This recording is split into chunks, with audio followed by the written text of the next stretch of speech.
അപ്പോൾ രാക്ഷസൻ പറഞ്ഞു, നില്ല്, ഭവിഷ്യത്തുകളെപ്പറ്റി ചിന്തിക്കാത്ത ഒരു എടുത്തിയാട്ടക്കാരനാണ് നീ. വിഡ്ഢിയായ രാജകുമാര, നിനക്ക് ഒരവസരം കൂടി ഞാൻ തരാം.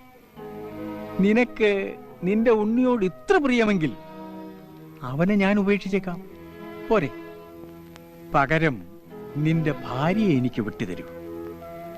സുന്ദരിയായ ഒരു യുവതിയെ ഭക്ഷണത്തിന് കിട്ടിയിട്ട് കാലം കുറേയായി. അവളെ ഓർത്ത് നീ ദുഃഖിക്കുകയും വേണ്ട. നിനക്ക് വേറൊരു സുന്ദരിയെ ഭാര്യയായി സ്വീകരിക്കാമല്ലോ. രാജകുമാരൻ ക്രുദ്ധനായി മുന്നോട്ട് ചാടി. ദുഷ്ട! രാക്ഷസൻ പറഞ്ഞു, നില്ല്. നമ്മുടെ ഈ യുദ്ധത്തിൽ ജയിക്കുന്നത് ഞാനായിരിക്കുമെന്നുള്ളത് തീർച്ച. അപ്പോൾ ഇവരിൽ ഞാൻ ആഹാരമാക്കേണ്ടത് ആരെയെന്ന് നീ തന്നെ തീരുമാനിക്കൂ.